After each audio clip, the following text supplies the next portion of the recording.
첫 번째 강좌 설교의 구조화에 대한 내용을 설명하겠습니다. 설계도를 짰을 때 설계도에 있어서의 구조적인 요소가 무엇인가에 대한 내용을 상세히 설명하겠습니다. 설교를 설계하는 데 있어서 가장 중요한 것은 하나님의 메시지입니다.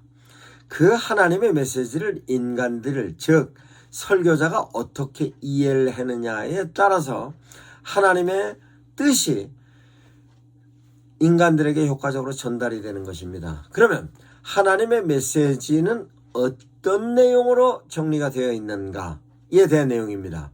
하나님의 메시지는 성경에 정리가 되어 있습니다. 성경에 정리가 되어져 있는 성경에 대한 내용을 설명을 하자면, 하나님은 인간들을 향하여서 당신의 뜻을 펼칩니다.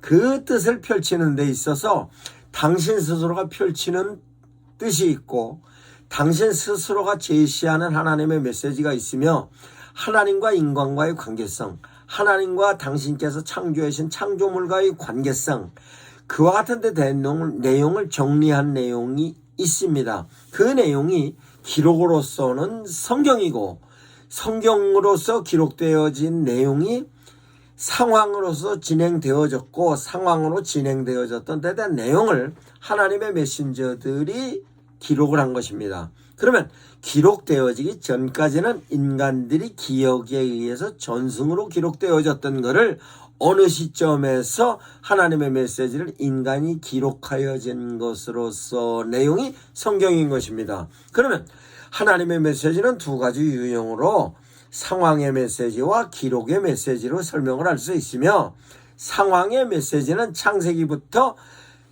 계시록까지 정리가 되어 있고, 그것은 현재 우리에게도 상황의 메시지는 지속적으로 이행되고 있는 것입니다. 그 이행되고 있는 데 대한 내용이 하나님의 의지적인 요소, 하나님께서 역사하시는 데 대한 내용, 의미적인 부분, 의도까지도 정리가 되어져 있는 것이 바로 하나님의 메시지이고 기록의 메시지이며 상황의 메시지인 것입니다. 이 메시지를 현재 우리에게 어떻게 제시하고 있는가에 대한 내용을 발췌해서 성도들에게 제시하는 것이 설교인 것입니다. 즉, 이 내용을 설명을 하자면, 하나님은 설교자이십니다. 하나님께서는 인간들을 향하여서 설교를 하고 계시고, 그 설교를 하고 계시는 데 대한 내용이 당신 스스로는 계시로 설명을 하고 있으며 계율로 설명을 하고 계시고 교훈으로 설명을 하고 계시는 것입니다. 그러면 계시는 당신께서 직접적으로 표시하고 계시는 메시지이며, 계율은 당신께서 창조한 모든 것의 관계성과 함께 진행되는 내용의 원리와 법칙을 메커니즘으로 제시한 것이 계율이고, 거기에 있어서 관계성에 관련된 내용으로 정리해 놓은 것이 율법인 것입니다. 이와 같은 계시와 계율에 관련된 내용을 하나님께서는 메신저들을 통해서 끊임없이 교훈적으로 설명하고 계시는 것입니다. 그 메신저들이 성경에 기록되어 있는 하나님의 메신저로서 성경에 이름 한 사람 한 사람 나온 사람들, 성경의 내용을 기록한 기자들, 이와 같은 분들이 끊임없이 하나님의 메시지를 인간 사회에 제시하고 계시는 것입니다. 그것은 역할로서 제사장으로서, 선지자로서, 예언자로서, 교육자로서, 일반 사사로서 여러 가지 직함과 직업을 가지고 하나님의 메시지를 제시하였던 것입니다. 즉, 하나님께서는 메시지로 당신의 메신저들을 통하여서 인간들에게 끊임없이 당신 뜻을 전달하는 것입니다. 그 전달하여졌던 데 대한 내용이 기록되어진 게 성경이고, 하나님의 메신저들을 통해서 제시하였던 메시지를 통하여 하나님께서 당신의 뜻을 이루어가는 것이 상황으로 만들어지는 것이며, 그 만들어진 상황이 사건으로서 정리가 되고 기록되어진 데 된 내용이 바로 성경의 내용이고 역사인 것입니다. 그러면 그 성경에 기록되어져 있는 하나님의 메시지로서는 하나님의 의지가 기록되어져 있고 그 의지를 이행해 가고 가시는 데 대한 내용이 정리가 되어져 있는 게 역사이며 그 역사를 이행해 갈 때는 하나님이 창조하신 창조의 개체들이 어떻게 조합을 하였고 어떤 관계 속에서 어떻게 진행이 되고 움직였다 하는 것에 관련된 내용이 개체 하나하나마다 하나님께서 의미를 부여하셨으며 그 의미를 통하여서 조합이 되기도 하고 분리가 되기도 하고 융합이 되기도 하고 나눠지기도 하고 하는 데 대한 내용으로 진행되어졌던 것이며 그와 같은 내용이 인간과 인간과의 관계에 있어서 인간과 하나님의 창조물과의 관계에 있어서 그 내용이 정리가 하나마다 의미를 부여하신 것이 바로 성경에 있어서의 내용입니다. 그러면 그 의미가 어떤 상황 속에서는 어떻게 작용을 했다. 그 작용을 했을 때는 하나님께서 어떤 의도를 갖고 계셨다 하는 것을 파악하는 것이 하나님의 메신저들이 그 뜻을 인간들에게 전달하는 것이며 그 전달하는 내용이 제사장은 제사장으로서의 역할, 예언자는 예언자로서의 역할, 선지자는 선지자로서의 역할 뿐만 아니라 교육자는 교육자로서의 역할, 직업도 다양하게 농부도 있고 목동도 있으며 임금도 있고 부하도 있으며 관원도 있고 다양한 사람들을 통해서 하나님께서 당신의 뜻을 이루어 가시는 것입니다. 그 이루어 가실 때 사람들이 진행되어졌던 사건 하나하나마다 뿐만 아니라 하나님이 만들어주신 상황 하나하나마다 하나님의 의도가 숨어 있는 것으로 이것을 찾아내서 제시하는 것이 메신저로서의 역할인 것입니다. 이 메신저로서의 진행되어졌던 하나님의 메시지를 인간들이 어떻게 받아들이는가에 대한 내용입니다. 그러면 성경에 기록되어졌던 내용으로 하나님의 메시지가 선포되어졌을 때 인간들은 어떻게 받아들였는가? 하나님의 메시지를 통하여서 삶에 있어서의 판단을 합니다. 이 판단을 통하여서 결정을 합니다. 결정을 한 걸 가지고 실천을 하고 실천을 통해서 어떤 영향이 형성이 되었는가가 성경의 기록인 것입니다. 그러면 하나님께서 인간들을 향하여 어떤 인간들은 하나님의 메시지가 선포가 되어졌을 때 효과적으로 수용을 하였고 어떤 인간들은 하나님의 메시지가 선포가 되었을 때 거부하였고 그 수용과 거부를 통하여서 결정되어졌던 것 같고 실천한 결과에 의해서 하나님께 축복을 받기도 하고 하나님께 징계를 받기도 하였던 내용이 성경의 기록인 것입니다. 그러면 하나님께서 주시는 메시지에 대하여 인간들이 수용을 할 때 수용을 하는 데 대한 내용이 하나님은 어떤 방식으로 인간들에게 제시하였나? 은혜로 제시한 것입니다.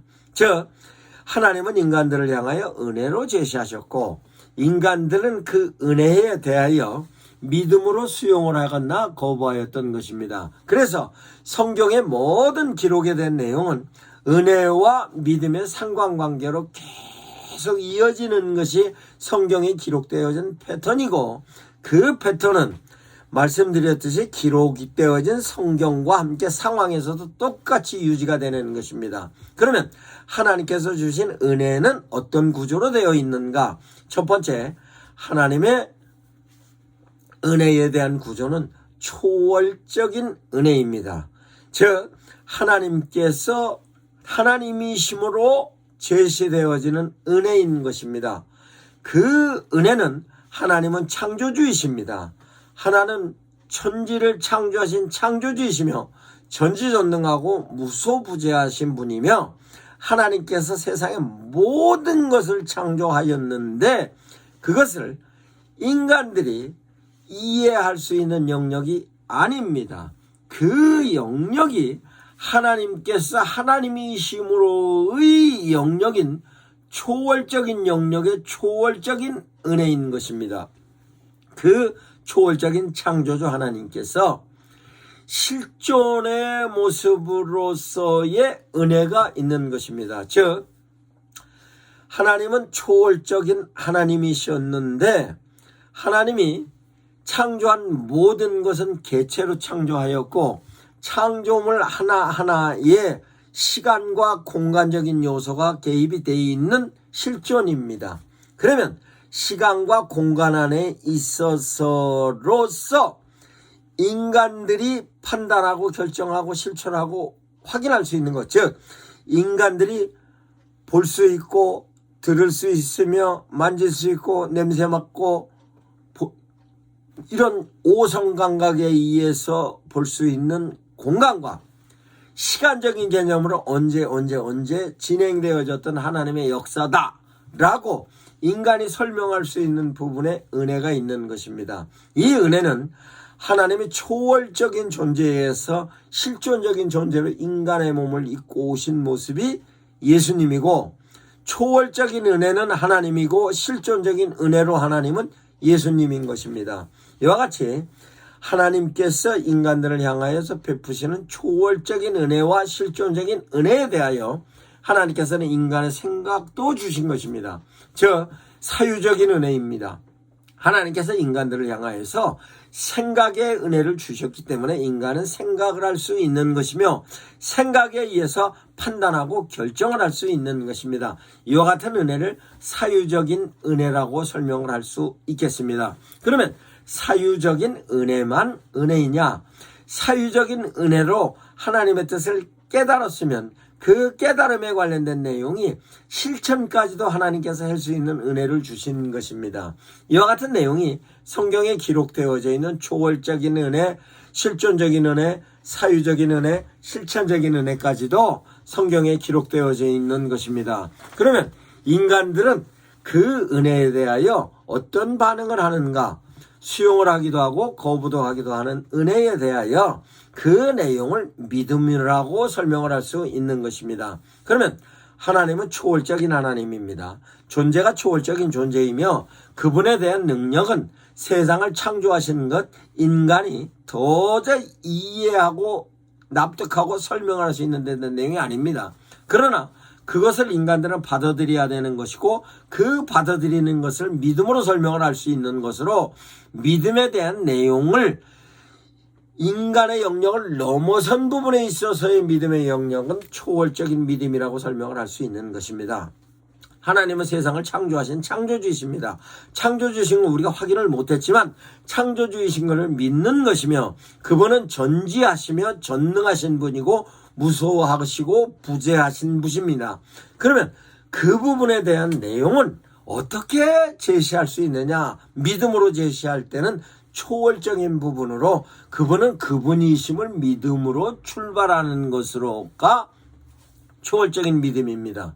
그러면 그 초월적인 믿음으로써 하나님을 믿었으면 그 하나님은 어떤 분이셨는가?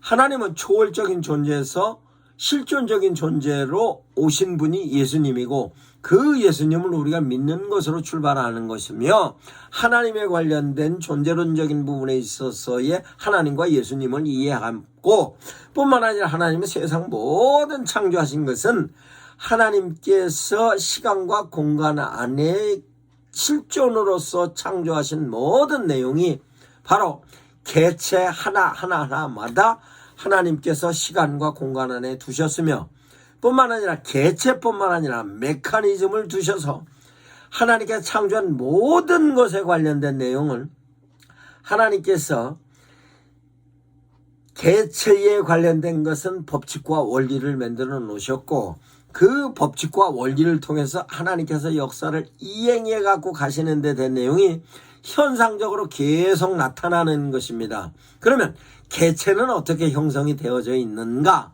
각종 부분에 있어서의 그 개체를 형성하는 요소가 있는 것입니다. 물은 수소 2개와 산소 1개가 합치는 게 물이며 뿐만 아니라 모든 부분에 있어서 개체가 형성되고 있는 분자적인 요소, 원자적인 요소, 원소적인 요소가 다 진행돼서 그 내용을 하나님께서 창조로 조합해 놓으신 것이고 조합은 법칙으로 만들어 놓으셨고 그 법칙은 원리에 의해서 제공되는 것입니다. 그 원리에 의해서 제공되는 것은 파워, 힘이라고 얘기할 수 있고 온도라고도 얘기할 수 있으며 여러 가지 상황에 관련된 내용이 변화되어지는 데 대한 요소가 바로 하나님께서 만들어 놓은 원리인 것입니다. 즉 법칙을 통하여서 진행되는 게 순간적으로 원리에 의해서 작동되는 것은 하나님께서 인간에게 실존으로 주신 것이고 그 실존으로 주신 그 내용이 하나님께서 움직인다는 것으로 믿는 것이 실존적인 믿음인 것입니다. 이렇게 인간들의 실존에 하나님께서 개입하셨으며 그 개입하심에 대하여서 인간들이 하나님의 뜻을 생각하는 것도 하나님을 향하여서 내가 하나님의 뜻을 판단하고 결정하고 실천하는 것입니다. 그러면 성경 역사 가운데서 하나님의 주신 메시지에 대하여 인간들이 판단했습니다. 결정했습니다. 실천했습니다. 실천을 통해서 결과가 나타났습니다. 이와 같은 내용이 성경의 많은 사람들을 통하여서 설명하고 있으며 그 설명적인 판단의 요소로 결정의 요소로 결정까지에 대한 내용이 바로 사유적인 것으로 사유적인 믿음인 것입니다. 그러면 생각으로서 결정을 하였으면 그 다음은 실천한 것이 행동으로서의 내용입니다. 그러면 실천은 어떻게 했는가? 그러면 하나님의 메시지에 따라서 어떤 말을 하였고 어떤 행동을 하여서 그거로 인해서 나타난 결과는 이런 결과가 나타났으며 이런 결과를 통해서 역사가 이렇게 만들어졌고 이런 환경이 이렇게 변화가 됐다 하는 것이 바로 실천의 결과로 나타나는 인간의 믿음에 대한 내용인 것입니다. 이와 같은 데 대한 내용이 사유적인 부분, 실천적인 부분이 근거가 실제적으로 현상적으로 나타난 것으로는 실존인 것이며 실존은 초월적인 하나님께서 이루시는 부분에 관련된 내용인 것입니다. 이와 같은 데 대한 내용을 어떻게 프레임을 구성을 하는가에 따라서 성도들이 효과적으로 이해할 수 있는 것입니다. 그러면 형성하는 프레임은 어떻게 구성이 되어 있는가에 대한 내용을 설명을 하자면 창세기부터 계시록까지 하나님께서 이루어 가시는 역사 부분이 있습니다. 그 이루어 가시는 역사에 대하여 항상 역사 부분에 있어서는 인간들이 결부가 되어 있고 결부되어졌던 인간들이 하나님이 주신 은혜에 대하여 인간이 어떻게 받아들였는가. 그러면 하나님께서 이 역사 가운데서는 초월적인 은혜로 역사하셨고 이 역사 가운데서는 하나님께서 실존적인 부분으로서 나타나셨던 역사였고 거기에 있어서는 하나님이 인간들을 향한 생각을 어떻게 하게 했으며 실천 행동을 어떻게 하게 했다 하는 것이 성경의 사건으로 기록되어져 있는 내용이고 사건뿐만 아니라 성경의 단어 하나, 명제 하나, 스토리 하나에 따라서도 전부 정리가 이와 같은 부분에 있어서 하나님께서 개입하시는 은혜로서에 대한 내용이 기록이 되어 있는 걸 볼 수 있습니다. 따라서 인간들도 하나님의 역사에 대하여 어떤 인간이 어떻게 반응을 하였는데 이 부분에 있어서는 인간이 도저히 이해를 할 수 없음에도 불구하고 수용을 하였던 초월적인 믿음이 있으며 그 믿음을 초월적인 믿음을 실존에서 어떻게 적용을 하였고 그 적용되어졌던 것 갖고 어떤 현상이 나타났다 하는 것이 실존으로 성경의 역사로서 기록이 되어져 있는 것입니다. 그러면 그렇게 진행되기 위해서 인간들은 하나님을 향하여서 어떤 생각을 하였고 어떤 실천을 하였고에 대한 내용이 성경의 사건 하나하나마다 전부 이와 같은 내용이 여기에서는 초월적인 은혜였구나, 여기에서는 실존적인 은혜였구나, 여기에서는 사유적인 은혜였구나, 여기서는 실천적인 은혜였구나, 여기에서 반응했던 인간들은 초월적인 믿음으로 반응했구나, 실존적인 믿음으로 반응을 했구나, 사유적인 믿음으로 반응했구나, 실천적인 믿음으로 반응했구나. 그러면 이 부분에 있어서는 어떻게 조화가 되었다 하는 것을 짜는 것이 실제적으로 성도들을 향하여서 설계 프레임을 형성을 하는 것이며 그 프레임을 형성을 할 때 된 내용은 현재 성도들이 어떤 판단이 필요하고 어떤 결정이 필요하고 어떤 실천이 필요했냐에 따라서 성경의 내용을 가지고 제시하는 것입니다. 즉 성경의 구조를 보면 성경은 이렇게 디자인이 되어 있습니다. 성경은 BC 1400년경 모세가 기록하기 시작하였습니다. 그 내용을 AD 1세기까지 써졌으니까 1600년 동안 성경에 쓰여진 것입니다. 그러면 모세가 쓰기 전에 있어서의 성경은 어떤 내용이냐? 아담과 해와를 통해서 구전으로 계속 내려왔던 내용이 전승으로 진행되었다가 기록은 모세가 기록하기 시작하면서부터의 내용이 성경인 것입니다. 그러면 성경에 있어서 그와 같이 기록이 되어졌던 내용이 성경에 등장하는 인물이 몇 명이냐? 아담과 해와로부터 시작해서 이름만 3000명이 나옵니다. 뿐만 아니라 성경에 등장하는 인물은 창세기부터 계시록까지 수천만 명, 수억 명이 될 수도 있습니다. 그와 같은 데 된 내용이 사건 다양한 사건으로 진행되고 있으며 그 사건이 기록으로 진행되고 그 사건마다 상황이 전혀 다릅니다. 인물도 다릅니다. 그러면 그와 같이 성경이 기록되어지는 된 내용이 왜 그런가? 다른 종교 경전은 그렇지 않습니다. 다른 종교 경전은 쓰여진 연도가 짧고 뿐만 아니라 등장하는 인물도 많지 않고 내용 자체가 교훈적인 내용입니다. 그래서 한 사람이 제시되었던 교훈적인 내용을 제자들이 기록해놨다. 그 내용을 삶의 교훈적인 요소로 적용하는 것으로 끝이 납니다만 성경에 있어서의 교훈적인 내용뿐만 아니라 실제적으로 삶에 적용하는 모든 내용이 정리가 되어져 있는 내용이 성경인 것입니다. 이와 같이 성경이 그렇게 되어진 이유는 뭐냐? 하나님께서 인간의 역사에 개입하셔서 진행되는 하나님의 의지적인 요소, 역사하심의 요소, 의미적인 요소, 의도적인 요소를 인간들의 삶의 판단과 결정과 실천과 적용하는 데 쓸 수 있게 만들기 위해서 하나님께서 인간들이 기록되어져 있는 성경 자체가 현재 내가 그 말씀이 내 삶의 샘플이 될 수 있는 것입니다. 즉 성경의 유사 상황과 유사 사건에 관련된 내용이 내 현재 내의 상황과 비추어 봐서 성경 속에서 하나님께서 이렇게 역사하셨구나, 이렇게 역사하셨구나, 이렇게 역사하셨구나에 대한 내용이 나한테 교훈적으로 작용해서 그 교훈을 통해서 내가 삶에 실천하는 것으로 성경에 미리 만들어진 사건에 대한 결과를 내가 그걸 교훈으로 내 삶의 지침으로 살아감으로 하나님의 뜻을 찾아가서 삶의 질을 향상시켜서 하나님과 관계성을 유지하는 데 있어서로 내용을 정리할 수 있는 데 대한 내용입니다. 이와 같은 데 대한 내용이 성경이 기록되어져서 우리에게 제시하는 데 대한 하나님의 메시지로서의 역할인 것입니다. 다른 종교는 이렇게 못합니다. 뿐만 아니라 하나님께서는 그러면 성경에 기록되어져 있는 것으로 역사성으로 놓고 봤을 때 많은 시간적인 부분에 있어서 개입이 있지 않냐? 인간이 생각했을 때 시간적인 부분에 개입이 있고 공간적인 개입이 있으면 사람도 다릅니다만 하나님이 보시기에는 시간과 공간을 초월하신 분이고 뿐만 아니라 하나님이 보시기에는 아담이나 우리 인간 아무개나 같은 선상에서 이해할 수 있는 피조물인 것입니다.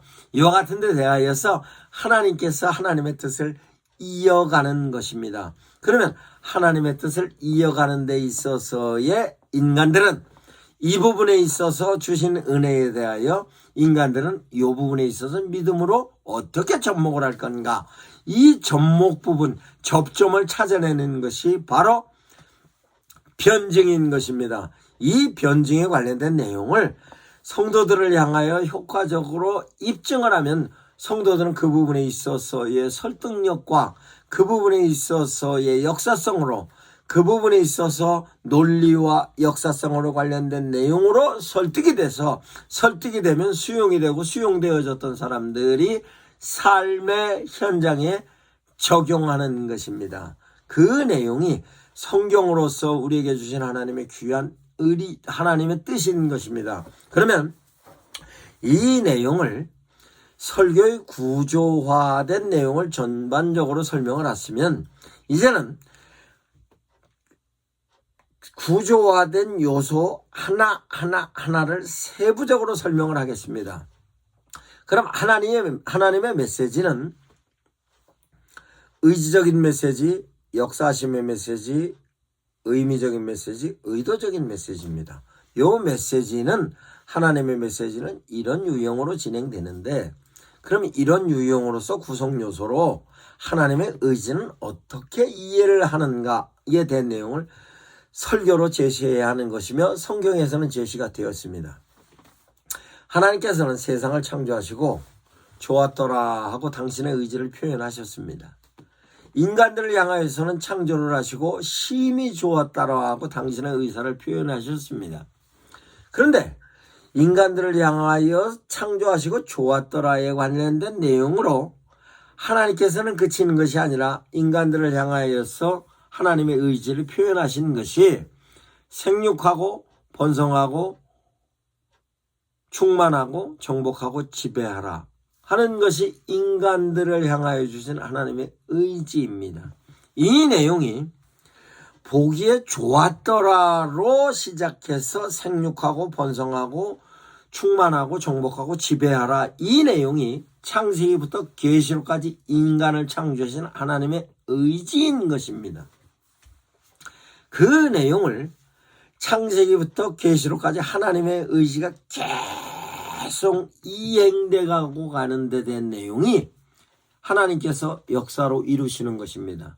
하나님께서 창조한 것도 첫날부터 둘째 날, 셋째 날, 넷째 날, 다섯째 날, 여섯째 날, 일곱째 날까지 역사성으로 어떤 날 뭐했고 어떤 날 뭐했고 어떤 날 뭐했고에 관련된 내용이 실제적으로 역사로 기록이 되어 있으며 그것은 시간과 공간 안에 정리되어졌던 내용입니다. 이것이 하나님께서 하나님의 뜻을 이루어가고 가시는 하나님의 메시지로서의 역사 메시지입니다. 그러면 하나님께서 역사를 이루어 가시는 데 있어서 하나하나마다 하나님께서 어떤 의미를 부여하고 계셨나? 그러면 하나님께서 세상을 창조하실 때 창조 개체 하나마다 하나님은 전부 의미를 부여하셨어요. 그 의미는 무엇인가? 선악과는 선악과로서의 의미, 해는 해로서, 달은 달로서, 밤은 밤으로서, 낮은 낮으로서, 하늘은 하늘로서, 궁창궁창으로, 바다는 바다로, 수면은 수면으로 이와 같은 데 대한 내용 하나님께서 전부 의미를 부여하셨으며 그 의미를 부여하셨던 개체 하나하나마다가 어떨 때는 조합이 됐고 어떨 때는 분리가 됐고 어떤 때는 진행이 됐고 어떤 때는 스톱이 됐고 이와 같은 데 대한 내용이 하나님께서 하나하나 의미를 부여하셨기 때문에 그 의미는 하나님께서 법칙과 원리로 진행되고 법칙과 원리와 진행되는 데 대한 내용은 의미이기 때문에 그 의미 하나하나를 분석을 해보면 그 분석을 하는 데 대한 내용이 학문이 되는 것입니다. 그러면 하나님께서 개체만 창조를 하셨냐? 아닙니다. 하나님께서는 창조를 하시는 모든 개체에 대하여 하나님께서 법칙과 원리를 창조를 하실 때 개체뿐만 아니라 개체면 물질적인 개체와 생물학적인 개체가 있습니다. 그러면 물질적인 개체와 생물학적인 개체, 그러면 물질은 어떻게 조합을 하고 생물로서의 어떻게 조합이 되며 그것은 어떤 원리로 진행이 되고 있으며 진행되는 원리는 어떤 메커니즘이다. 이것이 세부적으로 진행되는 내용이 학문이고 과학인 것입니다. 그러면 하나님께서 진행되는 데 대한 내용이 과학적인 내용만 입증이 될 건가? 그렇지 않습니다. 과학적인 내용과 함께 미학적인 내용도 하나님께서 만들어 놓으신 겁니다. 즉 미학적인 내용은 도레미파솔라시도, 도미솔, 도파라, 시레솔, 화음에 관련된 내용, 음에 관련된 내용, 박자에 관련된 내용, 이런 모든 내용도 하나님께서 창조의 법칙과 원리로 만들어 놓으신 것이며 뿐만 아니라 미학적인 부분에 있어서 어떤 구조로 가야 보기가 좋고 어떤 구조로 가면 실제적으로 구조 자체에 불안할 뿐만 아니라 이게 물리학적으로 연결이 돼서 무너질 수도 있고 탄탄할 수도 있고 이 물리학적인 법칙에 의해서 우리가 달나라까지 갈 수 있는 것이며 물리학적인 법칙에 의해서 건물이 지어지는 것도 있으며 그 내용을 아주 소소한 것부터 시작 거대한 물체까지 다 진행되는 것이며 그뿐만 아니라 생물이 어떻게 창조돼서 어떻게 진행이 되고 진행되어져 어떤 내용이 어떤 내용으로 진화가 되고 있는 것이며 이와 같은 데 된 내용이 모든 게 하나님께서 만들어 놓은 창조의 메커니즘에 의해서 진행되는 것입니다. 그것은 원리에 의해서 진행되는 것입니다. 그럼 원리로서 진행되는 것은 무엇이냐?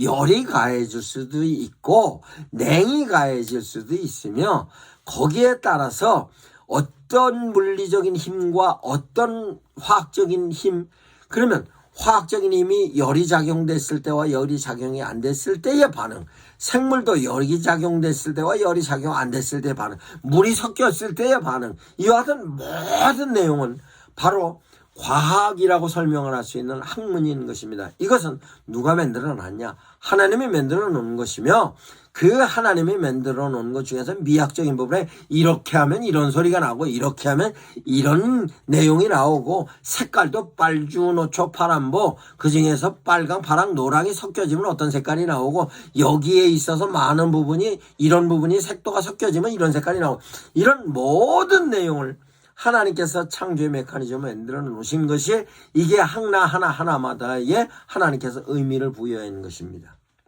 그러면 이 의미가 조화될 때마다 조합될 때마다 나타나는 반응 속에서 하나님의 의도가 특별히 인간들을 향하여서 제시되어졌던 하나님께서 만들어 놓으신 룰이 의미로서 그 룰이 어떻게 진행되는가에 대한 것이 인간들을 향하여서 이렇게 진행되는 데 대한 내용은 난 이런 의도를 갖고 있다. 이런 상황이 만들어질 때는 나는 이런 의도를 갖고 있다. 이렇게 형성이 됐을 때는 나는 이런 의도를 갖고 있다. 라고 정리되어져 있는 게 성경이고 그 내용을 찾아서 제시하는 것이 메신저이며 그 메신저들이 창세기부터 계시록까지 메신저들이 이름이 나오며 지금 현재로서의 하나님의 메시지를 제시하는 메신저는 목사님인 것입니다. 메신저들이 제시하는 메시지의 내용은 바로 설교인 것입니다. 그 설교적인 내용이 하나님의 의지적인 내용을 제시할 수도 있고 하나님의 역사하심에 대한 내용을 제시할 수도 있고 하나님의 의미적인 얘기를 제시할 수도 있고 하나님의 의도적인 얘기를 제시할 수도 있는 것입니다. 그러면 이와 같은 데 대한 내용에서 의지적인 요소는 어떤 것이냐라고 하면 하나님께서 의지적인 부분으로 기록되어져 있는 데 대한 내용이 성경입니다. 즉 하나님의 의지를 효과적으로 이해하기 위해서는 성서신학적인 접근을 해야 하나님의 의지적인 요소를 가장 효과적으로 이해할 수 있습니다. 그러면 하나님의 역사적인 부분에 있어서 하나님의 메시지를 이해하는 것은 어떤 것이냐? 하나님의 메시지가 역사적인 부분에 있어서의 개입하심에 대한 내용은 역사신학으로 보면 이해가 가능한 것입니다. 그것은 역사적인 부분에 있어서 사건, 상황 모든 부분에 있어서 하나님이 어떻게 개입하심에 대한 내용을 역사신학적인 관점에서 보면 하나님의 개입하심을 이해할 수 있는 것입니다. 그러면 의미적인 부분에 있어서는 어떠냐? 의미는 개념일 수도 있고 명제일 수도 있고 스토리일 수도 있습니다. 그 의미는 상황일 수도 있고 사건일 수도 있어요. 그 내용을 의미에 관련된 내용을 하나하나 세밀하게 정리하면 조직신학이 되는 것입니다.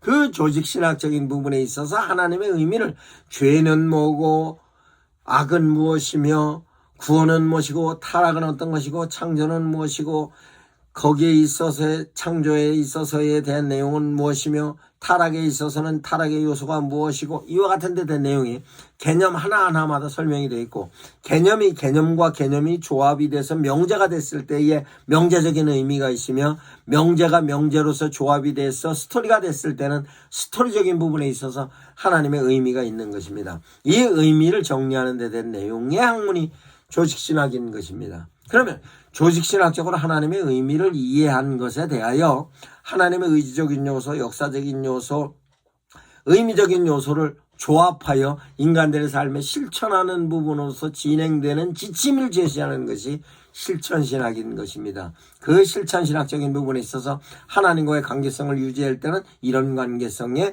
이런 행동과 이런 지침을 통해서 이렇게 진행을 해라. 이와 같은 데 된 내용이 바로 실천신학적인 것입니다. 그러면 실천신학적인 부분에 있어서의 진행되어졌던 내용을 인간들을 향하여서 제시되을 때의 내용은 관계성에 관련된 내용입니다. 하나님이 인간들을 향하여서 제시되어졌던 은혜, 인간들이 그 은혜에 대하여 수용하는 것에 관련된 내용, 이 내용이 놀랍게도 은혜와 믿음에 관련된 메커니즘은 성경 창세기부터 계시록까지 계속 진행되는데, 그 진행되는 내용이 개념으로든 명제로든 스토리로든 심지어는 사건으로든 상황으로든 인물로든 환경으로든 모든 내용에 은혜와 믿음에 관련된 상관관계로 계속적으로 진행되는 것이 성경에 기록이 되어 있으며, 지금 현재 우리가 믿음 생활하는 데도 똑같이 적용되는 것입니다. 그러면 이와 같은 데 된 내용이 어떻게 진행이 되느냐? 놀랍게도 하나님의 은혜는 초월적인 은혜로 오는 부분이 성경에 여러 곳에 기록이 되어 있습니다. 사건이 하나 만들어질 때도 그 부분에서 내면적인 부분에 하나님의 초월적인 은혜가 역사되어졌고, 초월적인 은혜가 내포되어졌던 것이 표면적으로 어떤 현상화로 나타났는가에 대한 것이 실존으로 나타납니다. 이것은 사건마다 인물마다 상황마다 이와 같은 내용이 전부 정리가 되어 있고, 그것은 단어 하나당, 명제 하나당, 스토리 하나당 그 내용이 하나하나 전부 정리가 되어 있는데, 목사님들께서 성경을 읽어가시면서 하나하나 다 찾을 수 있는 것입니다. 즉 하나님의 의지로서 초월적인 의지냐, 하나님의 역사로서 초월적인 역사냐, 하나님께서 의미로서의 초월적인 의미냐, 하나님께서 의도하시면 초월적인 의도냐, 이렇게 정리될 수 있는 것이며, 다시 하나님께서 성경에 기록되어져 있는 인물이든 상황이든 사건이든 모든 데 대한 내용이 실존으로서 정리가 되어져 있는데, 그 실존에 대한 내용도 하나님의 의지적인 부분으로서 내용이냐, 하나님께서 역사심에 대한 내용이냐, 하나님께서 의미적인 부분에 무엇이냐, 하나님께서 의도적인 부분에 무엇이냐, 이것이 성경의 실존의 은혜 가운데서 진행되어져 있던 모든 성경 내용을 하나 분석해 보면 이와 같은 부분이 전부 정리가 되는 것입니다. 뿐만 아니라 사유적인 부분도 마찬가지로 인간들이 가지고 있는 생각을 하나님께서 은혜로 주셨어요.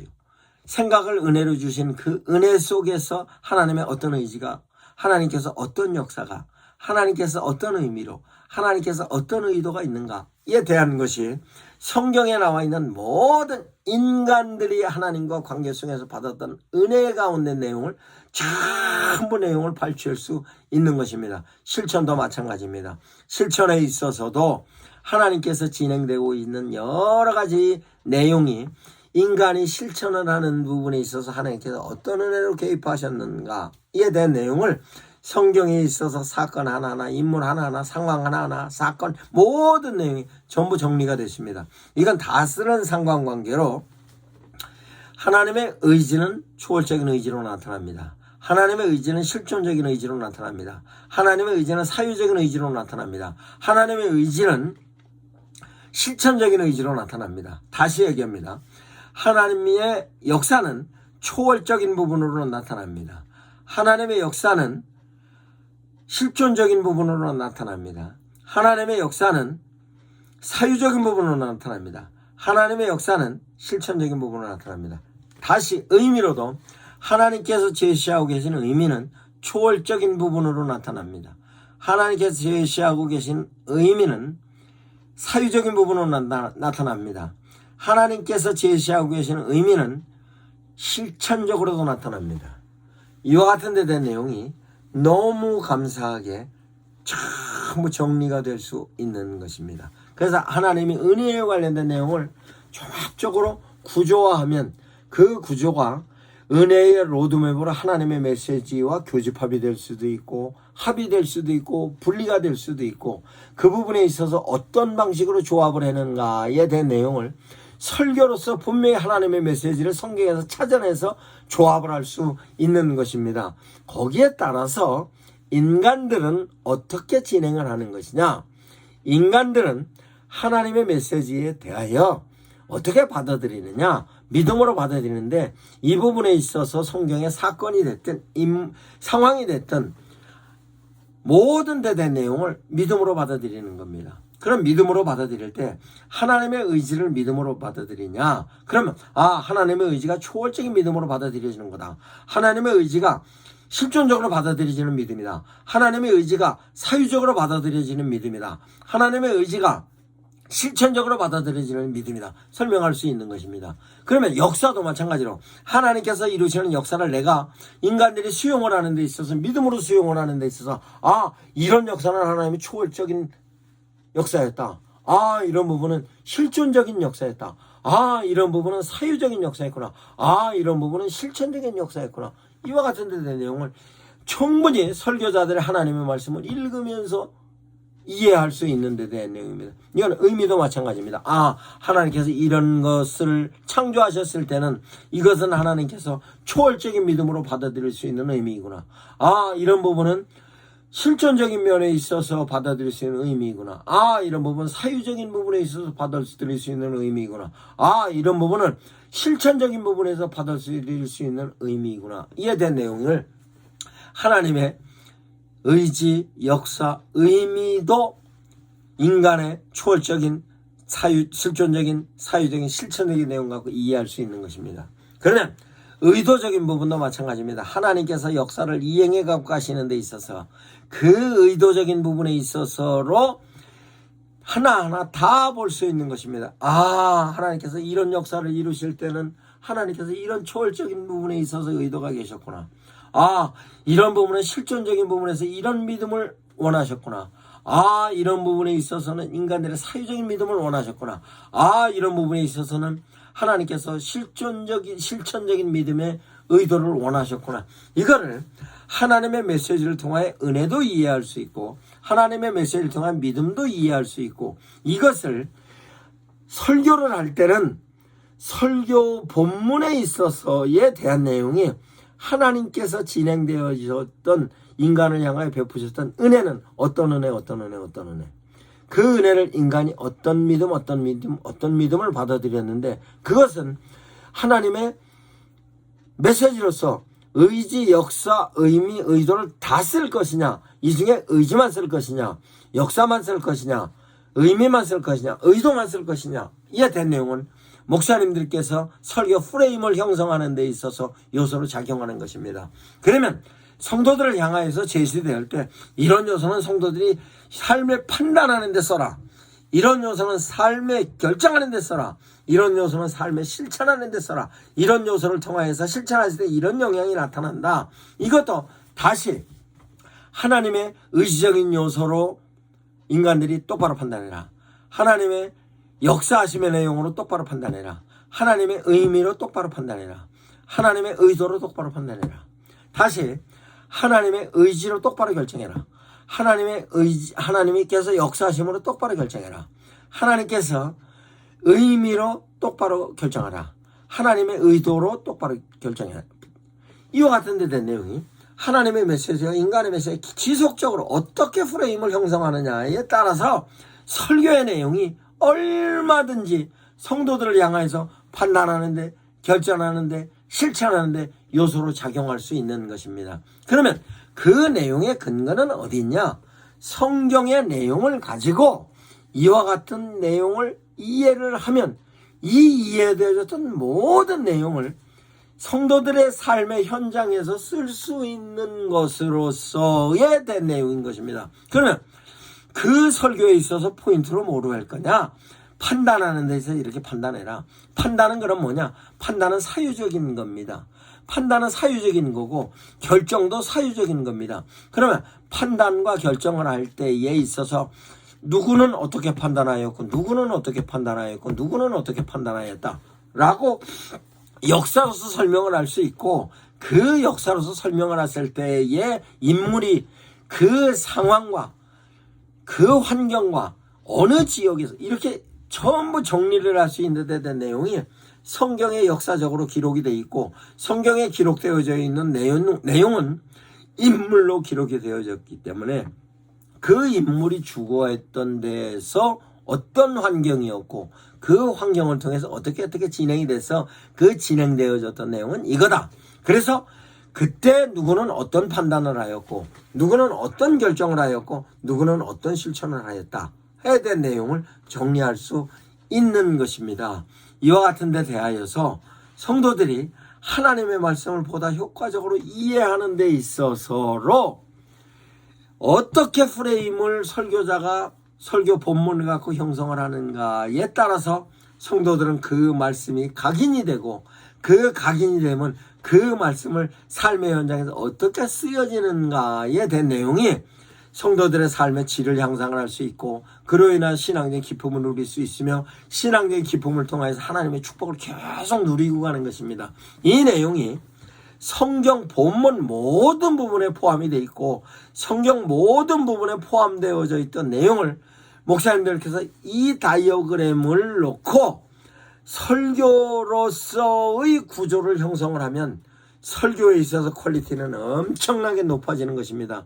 근데 안타깝게도 제가 이런 다이어그램을 만들어 놨습니다만 목사님들께서 설교 내용을 보면 설교 내용이 어떤 구조인지 막막한 경우가 대단히 많이 있고 뿐만 아니라 그런 부분에 있어서 하나님의 메시지가 정확히 전달이 되지 않을 뿐만 아니라 실제적으로 목사님들께서 당신이 성경을 읽으면서 읽었던 당신의 느낌에 관련된 내용으로 설명을 하는 경우가 대다수일 뿐만 아니라 특별한 경우에 설교를 가지고 당신께서 개념적인 부분에 있어서의 발췌되어졌던 내용을 가지고 원어적인 부분으로 설명을 하기나 아니면 개념을 설명을 하여 조합을 하여서 당신의 얘기를 설명하는 예가 한국교회 설교의 대다수인 것을 놓고 보며 저는 대단히 안타까움을 많이 느낍니다.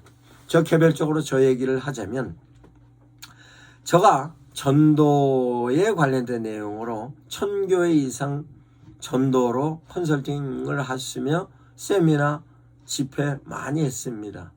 그러던 와중에 제가 쓰러져서 많은 시간 동안 병원에 누워 있었을 때 그 나름대로 제가 저 나름대로 가지고 있는 생각이 너무 답답하고 힘들어서 그 답답하고 힘듦에 대한 내용이 제가 눈 수술만 13번 했습니다. 다른 수술까지 16번 수술을 하고 사형 선고 3번에 눈을 완전히 실명했다. 눈수술만 13번에 한쪽 눈을 떴습니다만 그랬을 때 제가 목사님들의 설교를 통해서 위로를 받고자 했습니다. 그런데 제가 목사님들 설교를 통해서 위로받을 때 된 내용이 별로 많지 않았어요. 그런 와중에 제가 병원에서 많은 시간 동안 있으면서 그러면 어떻게 해야 되는가? 성경을 읽으면서 그 성경은 이런 부분에 있어서는 이렇게 설교가 프레임이 구성이 되어 있구나.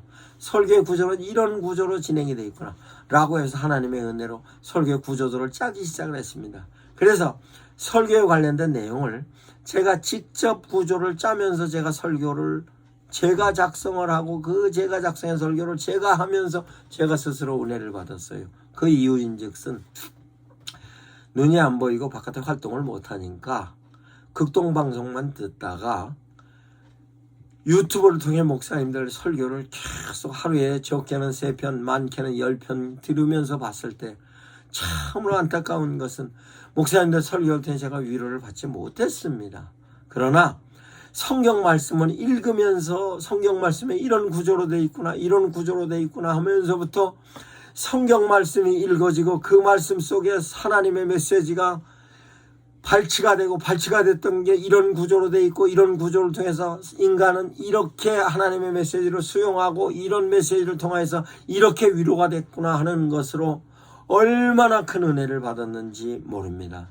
그런 의미에서 정리가 되어졌던 데 된 내용이 설교의 구조도입니다. 그 설교의 구조를 어떤 프레임으로 형성을 했는가에 따라서 설교로서의 효과는 대단히 큰 효과를 누릴 수 있는 것입니다. 그러면 이와 같은 설교의 구조도를 가지고 진행을 할 때 각 부분, 즉 의지, 역사, 의미, 의도, 초월적이고 사유적, 실존적이고 사유적이고 실천적이며 그 내용이 어떤 내용으로 변증이 되고 그 변증되어졌던 데 대한 내용이 성도들이 판단하는데 결정하는데 실천하는데 어떻게 작용한다 하는 데 대한 내용을 설교의 변증적인 차원에서 설명하겠습니다. 미션 아카데미 대표 전원균 목사였습니다.